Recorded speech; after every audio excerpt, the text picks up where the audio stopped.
Hello friends, welcome back to our channel Avika wines. వీడియోని first time చూస్తున్న వాళ్ళు please అండి మా ఛానల్ని సబ్స్క్రైబ్ చేసుకోండి. అలాగే పక్కన ఉన్న గంట సింబల్ని నొక్కండి. అలా చేస్తేనే మేము పెట్టే ప్రతి వీడియో మీ నోటిఫికేషన్స్లో వస్తాయి. దోస్తులు, అందరూ ఇల్లరికపు ఆడబిడ్డ సిరీస్ పెట్టండి పెట్టండి అని చాలా రోజుల నుంచి అడుగుతున్నారు కదా. మరి మీకోసం రోజు మధ్యాహ్నం ఒక చిన్న వీడియో పెడదాం అనుకుంటున్నాం. అది కూడా టైం ఉన్నప్పుడే దోస్తులు, టైం లేనప్పుడు మాత్రం రాదు. వీడియో రానప్పుడు మాత్రం డిసప్పాయింట్ అవ్వద్దు దోస్తులు. మరి ఈరోజు మధ్యాహ్నం ఒక వీడియో పెట్టాము, చూసారా దోస్తులు? మరి దోస్తులు, మీరు ఎంతగానో అభిమానిస్తున్న మేనత్త కూతురు సిరీస్లో పార్ట్ 42తో మీ ముందుకు వచ్చేసాము. మరి పార్ట్ 42లో ఏముండబోతోందో లేట్ చేయకుండా వెళ్ళి చూసేద్దామా? మరి వీడియోలోకి వెళ్లే ముందు ఒక మాట దోస్తులు, వీడియో నచ్చితే ఖచ్చితంగా లైక్ చేయండి, మీ బంధుమిత్రులకు షేర్ చేయండి, వీడియో ఎలా ఉందో కామెంట్లో తెలియజేయండి. హైప్ చేస్తున్నారు కదా దోస్తులు మన వీడియోస్ని. ఏంటి ఇక్కడికి రమ్మన్నావు? మనసేం బాలేదు విరాజ్. హెల్త్ ఓకేనా? ఓకే. మళ్ళీ డాక్టర్ 1 మంత్కి రమ్మంది కదా. అవును, బట్ 20 డేసే అయింది కదా మనం వెళ్ళి. మళ్ళీ ఒకసారి డాక్టర్ని కలవాలని ఉంది విరాజ్. డాక్టర్నా? ఎందుకు? అంతా ఎలానో ఉంది నాకు. ఈ ప్రాబ్లమ్స్ అన్నీ చెప్తే ఇంకేదైనా మెడిసిన్ ఇస్తుందేమో. కూల్, ఎందుకు అంతగా రియాక్ట్ అవుతున్నావు? నాకు ఈ టైంలో నీతోనే ఉండాలని ఉంది విరాజ్. నాకు ఎక్కడికి వెళ్ళాలనిపించడం లేదు. నాతోనే ఉన్నావుగా, నిన్ను నేను ఎక్కడికి వెళ్ళమన్నాను? డాడీతో మాట్లాడి మనం ముందు పెళ్లి చేసుకుందాం విరాజ్. పిచ్చి పిచ్చిగా ఉందా? మనం పెళ్లి చేసుకోవడం ఏంటి? ముందు మన ప్లాన్, తర్వాతే మన పెళ్లి. మన ప్లాన్ సక్సెస్ అయ్యాక ఎలాగూ పెళ్లి జరుగుతుందిగా. విరాజ్, రోజు నీతో ఉంటే ధైర్యంగా ఉంటుంది. రాజ్ వాళ్ళ ఇంటికి వెళ్తే నువ్వు లేకుండా నేను ఎలా ఉండగలను? మౌనిక, ఈ ఎమోషన్స్ పనికిరావు, అర్థమవుతుందా? ఈ ఎమోషన్స్, ఈ డ్రామాలు ఇవన్నీ వేస్ట్. డబ్బే ముందు ముఖ్యం మనకి. నువ్వు ఫస్ట్ ప్లాన్ సక్సెస్ చేయి, తర్వాత మనం పెళ్లి చేసుకొని లైఫ్ని ఎంజాయ్ చేద్దాం. ముందు నువ్వు దూరం జరుగు, ఎవరైనా చూస్తే బాగుండదు. ఇక్కడికి ఎవరు రారనే కదా నేను ఇక్కడికి రమ్మన్నాను. ఎవరికి తెలుసు, గోడలకు కూడా చెవులుంటాయంటారు. ఇక్కడ ఎవరైనా మనల్ని చూసి రాజ్కి చెప్తే? ఇంతకీ ఏమైంది? రాజ్ వాళ్ళ ఇంటికి ఎప్పుడు వెళ్తున్నావు నువ్వు? రాజ్ వచ్చి రాగానే ఆఫీస్కి వెళ్ళాడంట. తన ఆఫీస్లో ఉంటే నేనే ఏం చేయాలి? అయితే ఏంటి, ఇప్పుడు వస్తాడుగా ఈవినింగ్, వెళ్ళు. లేదు, అతను ఎప్పుడు వస్తాడో ఏంటో. ఫస్ట్ డే ఆఫీస్ కదా, ఎంత లేట్ అవుతుందో. ముందే వెళ్తే మన ప్లాన్ అంతా వేస్ట్ అవుతుంది. ఒకసారి మీ అత్తకు ఫోన్ చేసి అడుగు, వాడు ఎప్పుడు వస్తాడు. హలో అత్తయ్య గారు. వాళ్ళు ఎవరు? నా కోడలా? అవును అత్తయ్య గారు, నేను మౌనికని మాట్లాడుతున్నాను. మౌనిక ఏమైనా కొడుకు వచ్చినాక అత్త అంటే కదా, నీకోసం ఎదురు చూస్తానా. పొద్దుగాల నేను ఎన్నిసార్లు ఫోన్ చేసినా లిఫ్ట్ చేయలేవెందుకు? అంటే అత్తయ్య గారు, నా ఫోన్ ఇంట్లో మర్చిపోయి నేను బయటికి వెళ్ళాను. అట్లనా? అనుకున్నా, నేను కూడా గట్లే అనుకున్నా కానీ. అరేం సంగతి, ఎప్పుడు వస్తాను? ఎప్పుడు రావాలి అత్తయ్య గారు? రాజు ఉన్నాడా ఇంట్లో? లేడు, పొద్దుగాల పోయిండు. మధ్యాహ్నం ఫోన్ చేసిన, ఏమో రాత్రి ఎప్పుడైతుందో మమ్మీ అంటాడు. ఏ టైంకి వస్తాడో ఏమో. మరి నేను ఏ టైంకి రావాలి అత్తయ్య గారు? అది రాత్రి 10:30, 11కి వస్తాడు కావచ్చు. అప్పుడు వస్తావా? అప్పుడు ఎలా వస్తాను? మరి రేపు పొద్దున్నేరా. ఆడు 9, 10కి పోతాడు ఆఫీస్కు. పొద్దున 10 గంటలకా? అలాగే అత్తయ్య, చూస్తాను. నేను మళ్ళీ ఫోన్ చేస్తాను. బాయ్. అయ్యో వాళ్ళు మౌనిక, అయ్యో పెట్టేసింది. ఏమంటుందా మొద్దుది? విరాజ్, ఏంటి, దాన్ని తిడితే నీకెందుకు కోపం వస్తుంది? నాకు కోపం వచ్చిందని నేను నీకు చెప్పానా? చెప్పు, ఏమన్నది మొద్దుది? రాజు వచ్చేసరికి 10, 11 అవుతుందంట రాత్రి. ఆ రాత్రి నేను ఎలా వెళ్ళాలి? మరి ఆఫీస్కి వెళ్ళొచ్చుగా, ఆఫీస్లోనే ఉంటాడు వాడు, ఇంట్లో ఎందుకు ఉంటాడు? నీకేమైనా పిచ్చి పట్టిందా విరాజ్? ఆఫీస్కి వెళ్తే ఎవరుంటారు? ఇంట్లో వాళ్ళ భార్య ఉంటుంది. వాడి భార్య ముందే వాడిని నిలదీస్తాను. అప్పుడు వాళ్ళిద్దరి మధ్యలో కొట్లాటలు మొదలవుతాయి. వాడి వైఫ్ వాళ్ళ అమ్మ కూడా ఉందంట ఇంట్లోనే. ఆఫీస్కి అయితే నేను వెళ్ళలేను. ఏమైంది, ఇంతకుముందు బాగానే వెళ్ళదానివిగా? విరాజ్, అప్పుడు వేరు ఇప్పుడు వేరు. ఆఫీస్లోని బాసే నా హస్బెండ్ అంటూ తిరిగేదాన్ని. ఎవరిని కేర్ చేసేదాన్ని కాదు ఆఫీస్లో. ఆఫీస్ మొత్తం నాదే అన్నట్టుగా ఉండేది. కానీ ఇప్పుడు మొత్తం మారిపోయింది విరాజ్. తలెత్తుకొని నేను అక్కడికి వెళ్ళలేను. అందరూ నన్ను హేళన చేస్తారు. వాళ్ళ చూపుని కూడా నేను సహించలేను విరాజ్. ఆఫీస్కి ఎట్టి పరిస్థితుల్లోనూ వెళ్ళను. మరి ఎప్పుడు వెళ్తావు? ప్రొద్దున 10-10:30కి వెళ్తాడంట రాజ్. ఆ లోపే నేను వెళ్తాను వాళ్ళ ఇంటికి. ప్రొద్దున వెళ్తావా? అవును, అదే కరెక్ట్ టైం. ఒకవేళ వాడు ముందే వెళ్తే? వాడు ఎప్పుడు వెళ్ళినా ఇంటికైతే పక్కా వెళ్తాను. వాడు లేకపోతే ఏంటి, వాడి భార్యతో మాట్లాడతాను. Very good. రేపైతే ప్లాన్ మిస్ అవ్వద్దు. డన్. బావైతే నన్ను వెళ్ళి పడుకోమన్నాడు. అత్త ఏమో నన్ను పిలుస్తోంది. నేను అలా వెళ్ళిపోతే అత్తయ్యకి నా పైన ఇంకా ద్వేషం పెరిగిపోదు? తనకి నేను ఇంకా దూరం అవుతాను. ఏమైందే సాతి మూతి? ఫోన్ మాట్లాడు అయిపోయినా ఇంకా వెళ్తలేవు? కాళ్ళు నొచ్చి మునుగుతానే, నడువు తొందరా. ఇలా అరుస్తుంది. అక్కడ అమ్మ మావయ్య పడుకున్నారు. చప్పుడుకి వాళ్ళు లేస్తారు. నేను వెళ్ళాలా? బావకి కాళ్ళు పట్టమందని చెప్తేనే అంత కోప్పడ్డాడు. నన్ను కాలితో తన్నిందని చెప్తే ఏమంటాడు? వద్దు స్వాతి, నువ్వు వెళ్ళొద్దు. బావ చెప్పినట్టే వినాలి. ఇప్పటికే బావని ఎంతో బాధ పెట్టాను. బావకి నేను ఎప్పుడూ సంతోషాన్ని పంచుతానని మాటిచ్చాను. నేనంటే బావకి ఎంతో ఇష్టం. అంటే నా దేహం కూడా బావ సొంతమే. అలా బావకి ఇష్టమైన నా దేహాన్ని ఇంకొకరి కాళ్ళతో ఎలా తాకనిస్తాను? లేదు, నేను అస్సలు వెళ్ళను. తను నాతో మాట్లాడకపోయినా మంచిదే. నా భర్తకి నేను గౌరవం ఇస్తాను. ఓ ఫాతి, నా భర్తని, తన ఈ దేహాన్ని, రెండింటిని గౌరవిస్తాను. అమ్మగారు.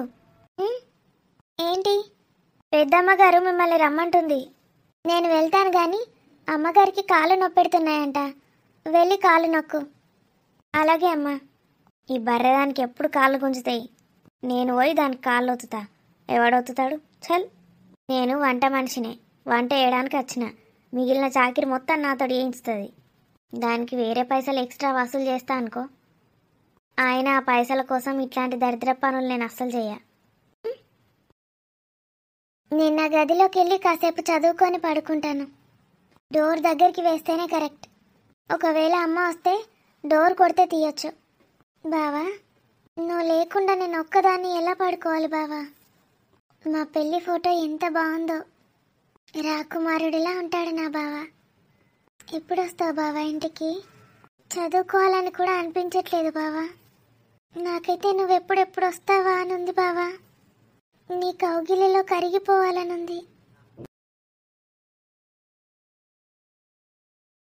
స్వాతి, ఏం చేస్తున్నావురా? ఇంకా చాలా వర్క్ ఉంది.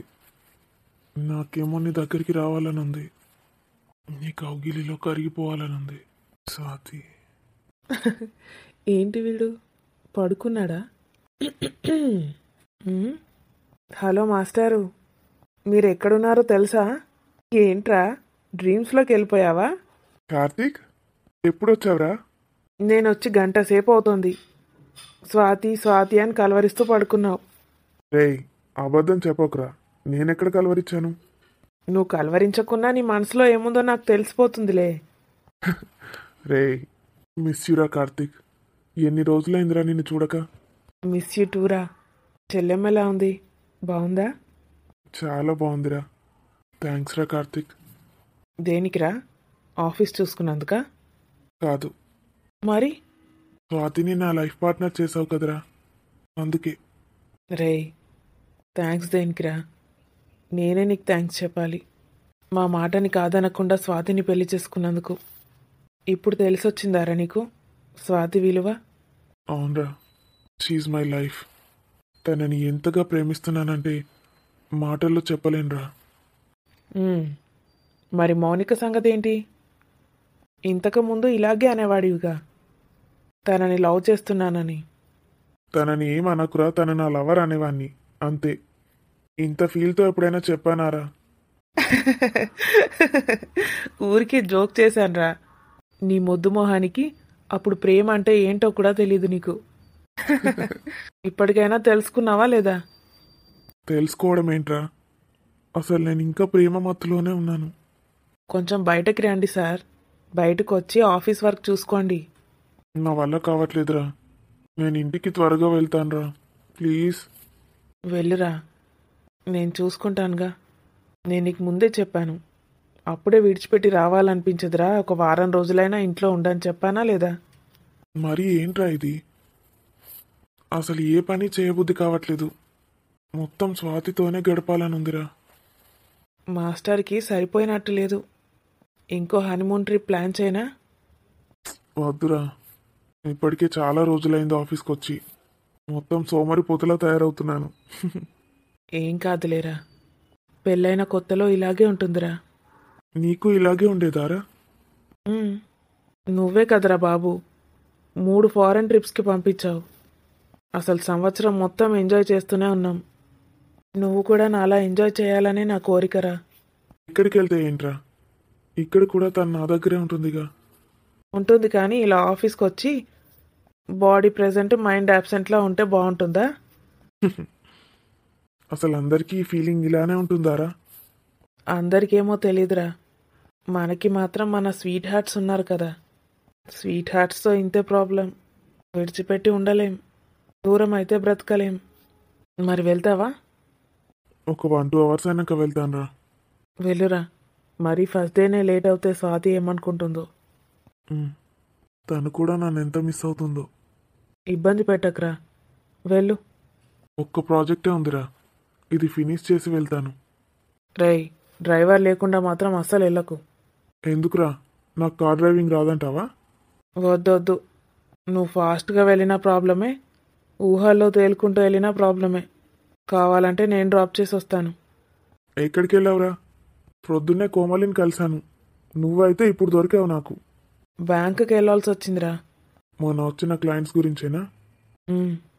అరే, ఇది నేను చేస్తానురా, నువ్వు వెళ్ళు. చెయ్యనిరా, కొంచెం కొంచెం చేసుకుంటూ పోతేనే మళ్ళీ రూట్లోకి వస్తాను. ఆ మౌనికతో జాగ్రత్తరా, తను ఫుల్ ప్లానింగ్తో ఉంది.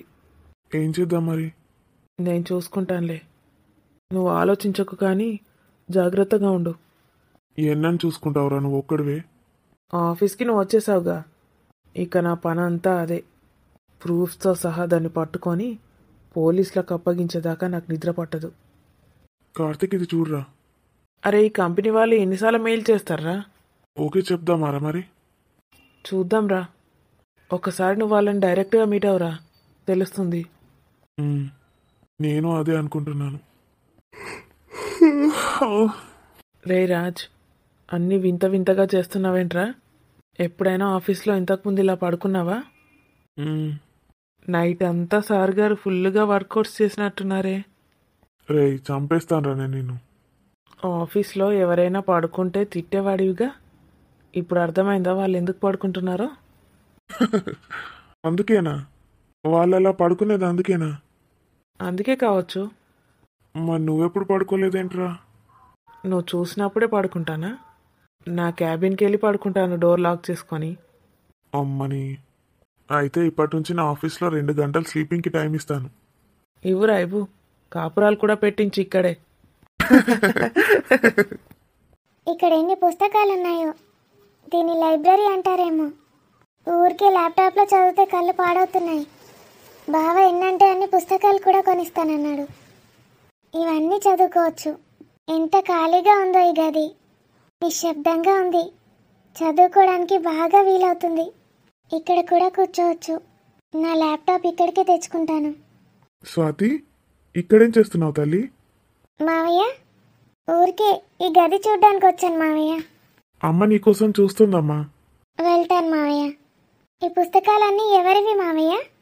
నీ బావయ్య తల్లి. నెలకు ఒకసారి మార్చుతాడు వాటిని. వాడికి చదువు పిచ్చి, చదవడం పిచ్చి. ఈ రూమ్ అంతా పుస్తకాలతో నింపేస్తాడు. నెలకు ఒకసారి ఖచ్చితంగా మార్చుతాడు ఆ పుస్తకాలన్నీ. అయితే ఆఫీస్లో ఉంటాడు, లేకపోతే ఇక్కడే పుస్తకాలు చదువుతూ ఉంటాడు. వాడికి వేరే ధ్యాసే లేదు తల్లి. ఈ చదువుకే బానిసయ్యాడు వాడు.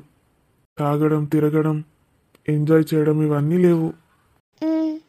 నా కొడుకని కాదురా, నిజం చెప్తున్నాను. నా కొడుకుని పెళ్లి చేసుకోవాలంటే ఎంతో అదృష్టం చేసుకోవాలి.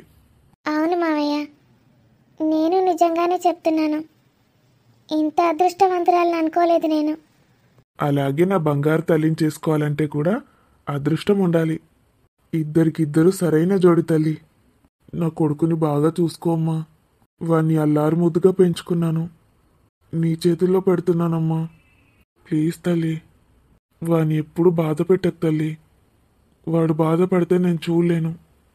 ప్రేమగా చెప్తే నువ్వేది చెప్పినా వింటాడు వాడు. ఏదైనా వాడిని ప్రేమతోనే జయించాలి. అలాగే మావయ్య. వాడు నీకు ఏదైనా వద్దని చెప్పాడంటే వాడు 1కి 1000 సార్లు ఆలోచించాకే చెప్తాడు. ఆవేశంలో అస్సలు నిర్ణయం తీసుకోడు. నాకు బావ గురించి పూర్తిగా అర్థమైంది మావయ్య. నేను బావకి భార్యని కాబట్టి బావ చెప్పింది వినాలని కాదు మావయ్య. బావ ఏది చెప్తే అది వినేంత ప్రేమ ఉంది మావయ్య నాకు బావ మీద. బావకి చదువు అంటే ఇష్టం కదా. చదువుకుంటావా తల్లి? అవును మావయ్య, నేను చదువుకుంటాను, అన్నీ నేర్చుకుంటాను. నీకు ఎలాంటి సపోర్ట్ కావాలన్నా నేను ఇస్తాను తల్లి. నువ్వేది చేయాలనుకుంటే అది చెయ్యి. వాడికి చదువు అన్నా చదువుకునే వాళ్ళన్నా చాలా ఇష్టం. ఉమ్, మావయ్య, నువ్వు బావకి ముందే చెప్పుంటే. ఏంటి? నాకు చదువు రాదని నువ్వు ముందే చెప్పుంటే అసలు నన్ను బావ పెళ్లి చేసుకోకపోయేవాడు. వాడికి చదువు కన్నా ఎక్కువ ప్రేమ నా పైన ఉందమ్మా. నా మాట జవదాటాడు. నేను చెప్తే ఏదైనా చేస్తాడు వాడు. పద, అమ్మ పిలుస్తోంది. ఒక 2-3 రోజులు అయ్యాక చదువుకుందులే. వారం రోజుల దాకా రెస్ట్ తీసుకో. సే బద్మాషి మొకందానా, నీకు గింత బాల్పు ఎందుకు వస్తుంది? రూపాయి గతి లేని ముండవు. నా ఇంటికి వచ్చినావు, మంచిగా తింటాన్నావు, 3 పూటలు తిని మంచిగా బలుతాన్నావు. ఎందుకలా మాట్లాడుతున్నారు అత్తయ్య? నేను వచ్చి కాళ్ళు ఒత్తమంటే వస్తావాని? కాళ్ళు పట్టాకే వెళ్ళాను కదా అత్తయ్య. ఫోన్ మాట్లాడినాక మళ్ళా రమ్మని చెప్పినా కానీ బాగా బలిసిందావే నీకు. ఎందుకు రాలేవే? నిద్ర వస్తే పడుకున్నాను అత్తయ్య. నిద్రపోవడేంది? ఎవతన్నా ఆడిముండా మధ్యాహ్నం పూట నిద్రపోతుందని? శని ముఖం లెక్క దాపరేనో నా ఇంటికి. నా ఇంటికి వచ్చి ఎప్పుడు పడితే అప్పుడు వండుకొని, టైంలా వేళలా వండుకొని ఇంటికి దరిద్రాన్ని అంటిద్దామని చూస్తానవాని? మళ్ళా నీకున్న గతి మాకు తెప్పిస్తావా? అలా ఏం కాదత్తయ్య, అలసిపోయినట్టుంటేను మధ్యాహ్నం పడుకున్నాను. ఏం చేస్తానవని అలసిపోయినవే ఇంట్లో? బాగా తినుడైతే తింటాన్నావు కదా, సరిపోతలేదా? అత్తయ్య చెప్పు, దేని కలిసిపోయినవే? ఇంటి నిండా పని మనుషులే నీకు. ఇంట్లో బయట సాకిరి వేయంది మీ బతుకులు గడవై. ఈడ మొత్తం పని మనుషులే. దేని కలిసిపోతానవే నువ్వు మరి? కొత్తగా పెళ్ళైన వాళ్ళకి ఎలా ఉంటుంది అత్తయ్య? నిద్ర సరిపోక కళ్ళు తిరుగుతున్నాయి. నీకు నిద్ర ఎందుకు జాలతలేదే? మీ అవ్వకు నీకు గదే పని అలవాటుగానే. మీ కొంపల గదే పని చేసుకుంటారట కదా ఇద్దరు అవ్వ బిడ్డలు. ఆడగట్లే అలసిపోయి వంటారా? మీకు అలవాటున్న పనికి కూడా అలసిపోతారే. స్వాతి, ఏం చేస్తున్నావు ఇక్కడ? బావా ఏడొక్క బిడ్డ, పోయి వండుకపోన్నాడు. ఏంటి మమ్మీ? ఏ కాదురా, అలా నాయన గుర్తుకొచ్చిందట. పాపం మరి ఎట్ట చచ్చిపోయిండు అని అడుగుతాన్నా. అడిగితే దుఃఖం ఆగుతాను లేదు దానికి. ఆయన నువ్వు గింత తొందర వచ్చినవేంద్ర ఇయ్యాల 10-11 అవుతుంది కదా. ముందే వచ్చినా అని ఫీల్ అవుతున్నావు మమ్మీ? ఏ నేనెందుకు ఫీల్ అవుతారా? అయ్యే గిది ఇంకా ఎన్న ఉందా? పోవే స్వాతి, పోయి ముఖం కడుకపో. ముఖం కడుకొని రాపో. నేను లక్ష్మిని ఇంత జ్యూస్ చేయమంట. జ్యూస్ తాగేవు. స్వాతి, నేను ఫ్రెష్ అప్ అయి వస్తాను. నువ్వు టెర్రస్ పైన వెయిట్ చేయి. ఏంటి తను ఇంత అసహ్యంగా మాట్లాడుతోంది? అమ్మనంటోంది, నన్నంటోంది. ఈ మాటలన్నీ బావ విన్నాడా? బావ ఏమంటాడో భయమేస్తోంది. స్వాతి, బావా నన్ను తిడతావా? నువ్వు ఫస్ట్ దూరం జరుగు. తీచేది ఇలా చూడు. ఏం చేస్తున్నావు అక్కడ? నేనేం చేయలేదు బావా. నేను లైబ్రరీకి వెళ్ళి బుక్స్ అన్నీ చూసి బయటకు వచ్చాను. తను వచ్చింది అక్కడికి. నువ్వు అక్కడ ఏం చేస్తున్నావు అని అడుగుతున్నాను. నేనేం చేయట్లేదు బావా. మరి అక్కడ ఎందుకు నిల్చున్నావు? తను నాకు ఎదురొచ్చి నాతో మాట్లాడుతోంది. ఎందుకు ఏడుస్తున్నావు? తను చాలా బాధ పెట్టే మాటలు మాట్లాడుతోంది బావా. అమ్మని కూడా అంటోంది. తను అలా మాట్లాడుతూ ఉంటే నువ్వు ఏడుస్తూ నిల్చున్నావా? అమ్మనంటే నువ్వు అమ్మ గురించి మాట్లాడకు. నేనెవరి గురించి మాట్లాడట్లేదు ఇక్కడ. నా భార్య గురించి మాట్లాడుతున్నాను. అమ్మ సంగతి పక్కన పెట్టు. నీకు నోరు లేదా? నువ్వేం చేస్తున్నావు?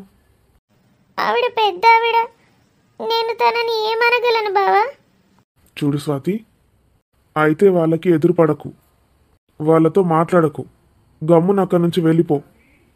లేకపోతే మాటకి మాట జవాబు ఇవ్వడం నేర్చుకో. ఎవరైనా నా స్వాతిని ఒక మాట అనాలంటే 100 సార్లు ఆలోచించాలి. నిన్ను తలెత్తి చూడ్డానికి కూడా భయపడాలి. అలా ఉండాలి ఈ రాజ్భార్య అంటే. ముందేడు పాపు. నిన్ను చూస్తేనే అసహ్యం వేస్తోంది నాకు. ఏడు పాపుతావా లేదా? ఆఫీస్కి వెళ్ళిపోనా? రాజ్ వైఫ్ అంటే ఎలా ఉండాలో తెలుసా? మాట మాట్లాడడం కూడా అవసరం లేదు. కంటి చూపుతోనే అందరినీ కంట్రోల్ చేసేలా ఉండాలి. స్వాతి, నువ్వు చదువుకోకున్నా పర్వాలేదు. నా భార్యకి ఇలాంటి క్యారెక్టర్ మాత్రం ఉండొద్దు. ఎవరు పడితే వాళ్ళు ఏది పడితే అది అంటూ ఉంటే సహిస్తూ కూర్చుంటావా? నా భార్యను అన్ని మాటలు పడనిస్తావా? నీకు నేనంటే కొంచెం కూడా మర్యాద లేదా? నా భార్య పైన అన్ని నిందలు వేయనిస్తావా? కొంచెమైనా అర్థమైందా నేను చెప్పింది? ఏయ్ మొద్దు, నేను నీకు ఎన్నోసార్లు చెప్పాను, నేను ఆఫీస్ నుంచి వచ్చేసరికి నువ్వు నవ్వుతూ నాకు కనిపించాలని, సంతోషంగా నాకు ఎదురు రావాలని. మొదటి రోజే ఏడుస్తూ కనిపించావు. ఇదే ఫస్ట్ అండ్ ఫైనల్ వార్నింగ్ చెప్తున్నాను స్వాతి. నువ్వు సంతోషంగా ఉండడానికి ఏదంటే అది చేస్తాను నేను. ప్రాణాలు ఇవ్వమన్నా ఇస్తాను. నా వల్ల తప్ప ఇంకెవరి వల్ల కూడా నువ్వు ఏడవకూడదు, బాధపడకూడదు. నిన్ను సంతోష పెట్టాలన్నా బాధ పెట్టాలన్నా అది నేనే అయి ఉండాలి. ఇంకోసారి ఇది రిపీట్ చేయకు. నువ్వు నాకు ఎంత రెస్పెక్ట్ ఇస్తున్నావో నా భార్యకి కూడా అంతే ఇవ్వు.